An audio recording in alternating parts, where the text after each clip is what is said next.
আসসালামু আলাইকুম। বাংলাদেশ এবং পাকিস্তানের মধ্যকার দুই ম্যাচের টেস্ট সিরিজের প্রথম টেস্ট ম্যাচে আজকে মুখোমুখি হয়েছে বাংলাদেশ এবং পাকিস্তান। প্রথম টেস্টে মিরপুর শেরেবাংলা জাতীয় ক্রিকেট স্টেডিয়ামে টসে জিতে শুরুতে বল করার সিদ্ধান্ত নেন পাকিস্তান দলের অধিনায়ক শান মাসুদ। টসে হেরে ব্যাট করতে নেমে মিরপুরের প্রথম দিনটা নিজেদের করে নিয়েছে বাংলাদেশ। ৮৫ ওভার শেষে ৪ উইকেট হারিয়ে ৩০১ রানে থেমেছে বাংলাদেশ। তবে বাংলাদেশ শুরুটা যে খুব বেশি ভালো করেছিল এমন নয়। উদ্বোধনী জুটিতে ব্যাট করতে নামেন মাহমুদুল হাসান জয় এবং সাদমান ইসলাম।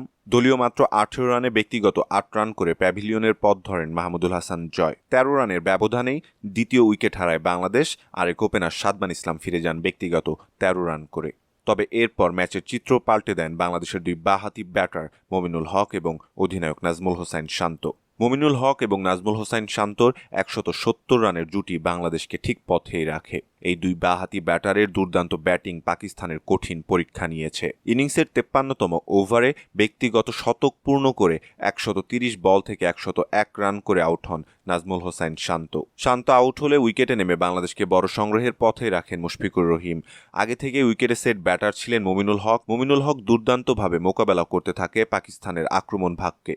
তবে দলীয় ২৭৬ রানে ব্যক্তিগত ৯১ রান করে নোমান আলীর বলে এলবিডব্লিউর ফাঁদে পড়েন মমিনুল হক। সেঞ্চুরি থেকে মাত্র ৯ রান দূরে থাকতেই তাই তো প্যাভিলিয়নের পথ ধরতে হয় বাঁহাতি এই ব্যাটারকে। দিনের বাকি সময়টাতে আর কোনো উইকেট হারায়নি বাংলাদেশকে সঠিক পথেই রাখেন মুশফিকুর রহিম এবং উইকেটরক্ষক ব্যাটার লিটন কুমার দাস।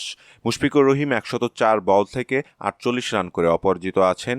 অপর প্রান্তে ৩৫ বল থেকে ৮ রান করে ব্যাটিং করছেন লিটন কুমার দাস।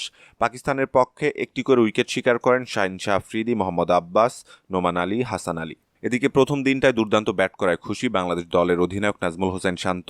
প্রথম দিন শেষে শান্ত বলেন, এমন একটা শুরুর অপেক্ষাতেই ছিলাম। দুর্দান্ত লাগছে। দলের জন্য কন্ট্রিবিউশন করতে পেরে ভালো লাগছে। আশা করছি আগামীকালকের দিনটাও আমরা ভালোভাবে পার করব। সম্মানিত দর্শক, এই ছিল আমাদের হাতে থাকা সর্বশেষ ক্রিকেট আপডেট।